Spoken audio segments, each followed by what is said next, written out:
ഞാനിന്ന് ഉണ്ടാക്കുന്നത് ദോശയാണ്. പച്ചക്കറിയെല്ലാം ഇട്ടിട്ടുള്ള ഒരു ദോശ. അപ്പോൾ ഇത് അരക്കിലോ പച്ചരി എടുത്തിട്ടുണ്ട്, ഒരു 50 ഗ്രാം ഉഴുന്ന്, ഒരു 1/4 ടീസ്പൂണോളം ഉലുവ ഇട്ടിട്ട് നന്നായിട്ട് കഴുകി 4 മണിക്കൂറോളം നമ്മൾ കുതിർത്താൻ വെക്കാം. എന്നിട്ട് നമുക്കൊരു മിക്സിൻ്റെ ജാറിലേക്ക് ഇട്ട് ഇതുപോലെ അരച്ചെടുക്കാം. ഈ ദോശ എല്ലാവർക്കും അറിയുന്ന ദോശ തന്നെയായിരിക്കും. അതിന് നമ്മൾ തറക്കറിയിലിട്ടിട്ട് ഒരു പച്ചക്കറി ഇട്ട ഒരു ദോശ ആണ് ഉണ്ടാക്കുന്നത്, കുട്ടികൾക്കെല്ലാം കൊടുക്കാൻ പറ്റിയ. അപ്പോൾ ഇതാ കുറച്ച് പച്ചക്കറിയെല്ലാം അരിഞ്ഞ് വെച്ചിട്ടുണ്ട്. ഉള്ളി, ക്യാരറ്റ്, ബീട്രൂട്ട്, ബീൻസൊക്കെ അരിഞ്ഞ് വെച്ചിട്ടുണ്ട്. അപ്പോൾ നമുക്കൊരു തവ അടുപ്പത്ത് വെക്കാം. അപ്പോൾ രാവിലെ നമ്മൾ സാധാരണ ദോശയെല്ലാം ചുട്ടിട്ട് വൈകുന്നേരത്തേക്ക് ബാക്കിയുള്ള മാവുണ്ടെങ്കിൽ നമുക്ക് കുട്ടികൾക്ക് ഇങ്ങനെയെല്ലാം ഉണ്ടാക്കി കൊടുക്കാൻ പറ്റും. സ്കൂളിൽ പോകുന്ന കുട്ടികൾ തിരിച്ചു വരുന്ന സമയത്തേക്ക് മാവ് ബാക്കിയുണ്ടെങ്കിൽ നമുക്ക് പെട്ടെന്ന് ഉണ്ടാക്കിയെടുക്കാൻ പറ്റിയ ഒരു ഐറ്റമാണിത്. അപ്പോൾ കുട്ടികൾക്ക് ഇത് കാണുമ്പോൾ തന്നെ കഴിക്കാനെല്ലാം തോന്നും. അപ്പോൾ ഇതാ ഒരു ദോശ ഒഴിച്ചിട്ടുണ്ട്. അതിൻ്റെ മേലെ നമുക്ക് കുറച്ച് പച്ചക്കറികളെല്ലാം ഇട്ട് കൊടുക്കാം. കുറച്ച് ക്യാരറ്റ്, കുറച്ച് ബീട്രൂട്ട്, കുറച്ച് ബീൻസ് എല്ലാം ഇട്ടിട്ട് നമുക്ക് കുറച്ച് നെയ്യ് ഇട്ടിട്ട് നന്നായിട്ട് ഒന്ന് മൊരിപ്പിച്ചെടുത്തിട്ട് കുട്ടികൾക്ക് ഇത് കാണുമ്പോൾ തന്നെ കുട്ടികൾക്കൊക്കെ തിന്നാൻ വേണ്ടി തോന്നും. നല്ലൊരു കളറായിരിക്കും.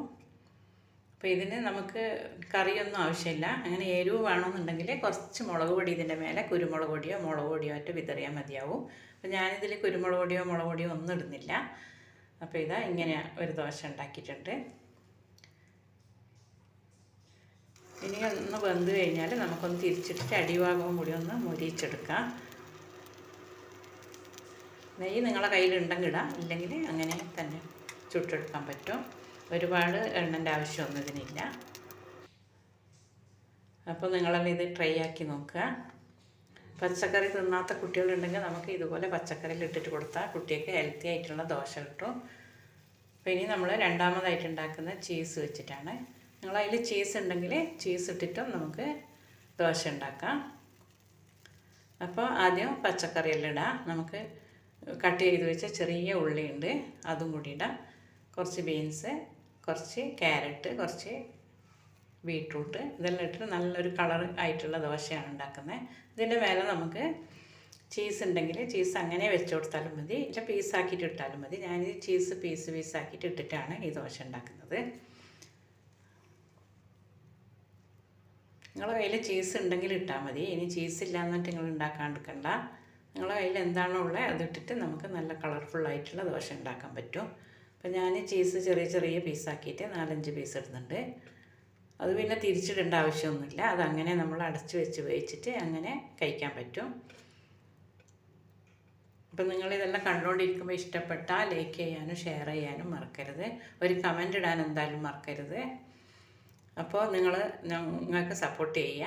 അപ്പോൾ ഇൻഷാ അല്ലാഹ് അടുത്ത് നല്ല വീഡിയോ ആയിട്ട് വരുന്നവരെ ഈ ദോശ റെഡി ആയിട്ടുണ്ട്. ഇത് തിരിച്ചിടേണ്ട ആവശ്യമൊന്നുമില്ല, നല്ല മെൽട്ടായിട്ടുണ്ട്.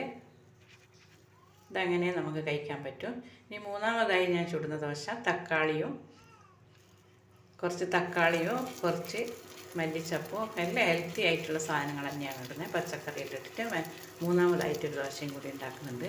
അപ്പോൾ ഇതെല്ലാം കണ്ടുകൊണ്ടിരിക്കുമ്പോൾ ഇഷ്ടപ്പെട്ടാൽ ലൈക്ക് ചെയ്യാനും ഷെയർ ചെയ്യാനും കമൻറ്റ് ചെയ്യാനും മറക്കരുത്. നമുക്ക് സപ്പോർട്ട് ചെയ്യാൻ മറക്കരുത്. അപ്പോൾ ഇൻഷാ അല്ലാഹ് അടുത്ത നല്ല വീഡിയോ ആയിട്ട് വരുന്നവരെ എല്ലാവർക്കും അസ്സലാമു അലൈക്കും.